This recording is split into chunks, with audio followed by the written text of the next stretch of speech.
It was one of those quiet afternoons at a small-town diner, the kind of place where everyone knew everyone's name. But that peace was about to shatter. The moment she walked in, the air shifted. The woman in the expensive black coat, diamond earrings catching the light, and an expression colder than winter itself. She didn't need to say a word, her presence alone made the waitresses nervous, the cooks peek through the kitchen door, and the manager straighten his tie. Everyone knew who she was, Veronica Steele. The billionaire investor who could buy or ruin a business with a single phone call. And she wasn't known for kindness. She was known for making people cry. Hey everyone, welcome back to your channel name, where we share real and inspiring stories that remind us of the power of kindness and humanity. If you enjoy stories like this, make sure to subscribe, like, and comment below. Your support helps us bring more heartwarming stories to life. Now, let's dive into this incredible story of a single dad who stood firm against pride, and how his kindness melted a billionaire's heart. The lunch rush had just died down at Maple and Main Diner, a cozy little spot in upstate New York. Sam Parker, a single dad in his mid-30s, was cleaning up after a long shift. He worked double shifts almost every day, trying to make ends meet for himself and his 6-year-old daughter, Emma. Sam wasn't just any waiter, he was the kind of man who remembered every customer's order, who smiled even when his back ached, and who always found time to draw a little smiley face on Emma's lunch napkin before school. That afternoon, when the bell above the door jingled and Veronica Steele stepped in, the chatter in the diner faded instantly. The other waitresses exchanged worried glances.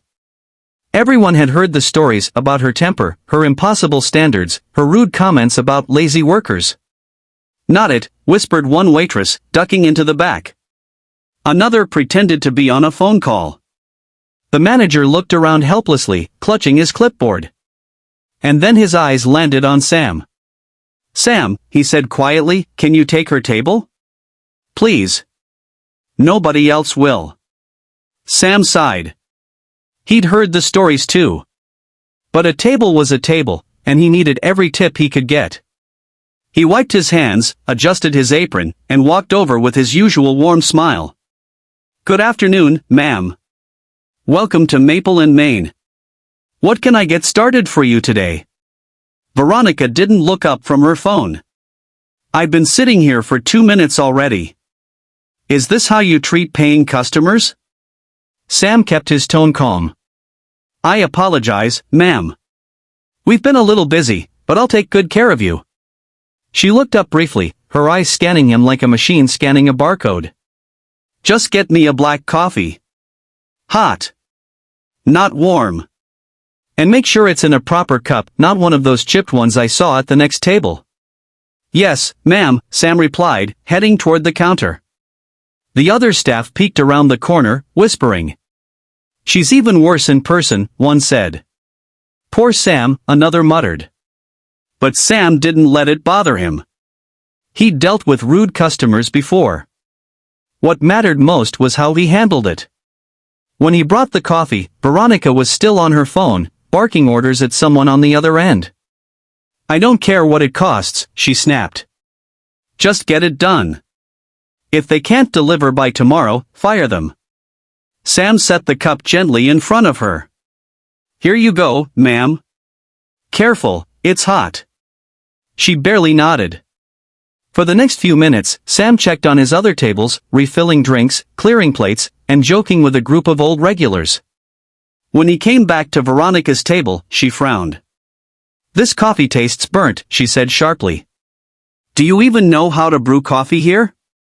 "I'm sorry you don't like it," Sam said softly. "Would you like me to make you a fresh one?" "Obviously," she hissed. "And make sure the cup is clean this time." Sam nodded again, without a hint of irritation.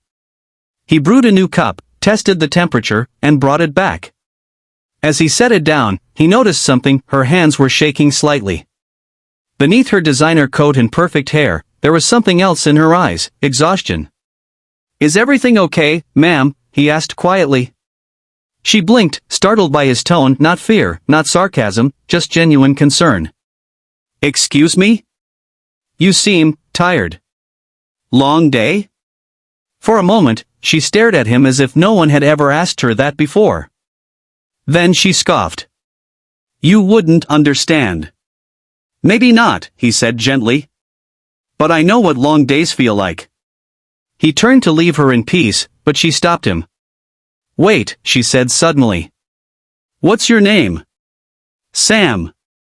You have a daughter, don't you? She asked, noticing the small crayon drawing pinned inside his apron pocket, a stick figure of a man and a little girl holding hands. Sam smiled. Yeah. Emma. She's 6. My little sunshine. Veronica didn't reply. She just looked down at her cup and muttered, must be nice. Over the next half hour, something shifted. Veronica didn't bark any more orders. She asked for a refill politely. She even thanked him quietly once. When Sam brought her check, she sat staring at it for a long moment. Finally, she asked, do you ever get tired of this? Of waiting tables? He smiled. Sometimes. But it's honest work. And it lets me be there for Emma. That's what matters most. Veronica sighed, her voice low. You're lucky you have someone to do it for. Sam didn't know what to say. So he just nodded, letting the silence speak. When she stood to leave, she slipped a thick envelope beneath the checkbook and walked out without another word. When Sam opened it, he froze. Inside was $5,000 in cash and a handwritten note. For your daughter. You reminded me that money can't buy peace, but kindness can give it back. V. Steele. The diner went silent. Even the manager couldn't believe it. The next day, Veronica returned. This time, she wasn't wearing diamonds. She was in jeans and a sweater, her hair tied back, her eyes softer.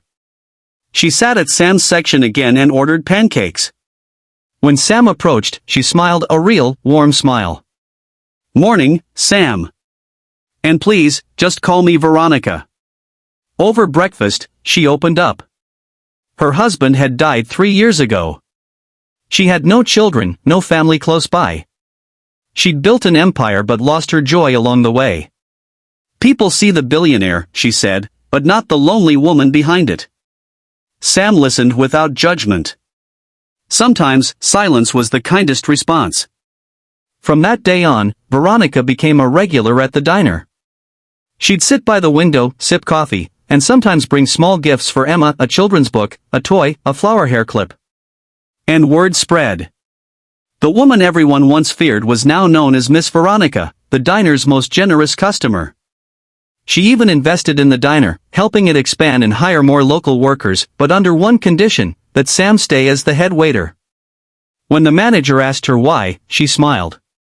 Because he treated me like a person when everyone else saw a problem. Weeks turned into months, and Veronica's visits became the heart of the diner's mornings. Sam never treated her differently, not as a billionaire, not as a benefactor, just as a friend.